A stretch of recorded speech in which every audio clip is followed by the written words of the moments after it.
बस गइल हो, तोहर मीठ मुस्कान दिल में धस गइल हो, तोहर सूरत नजरिया में बस गइल हो। अब लगता ही मान ले बता हो,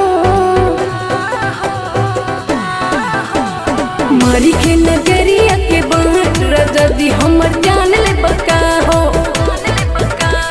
मारी के नजर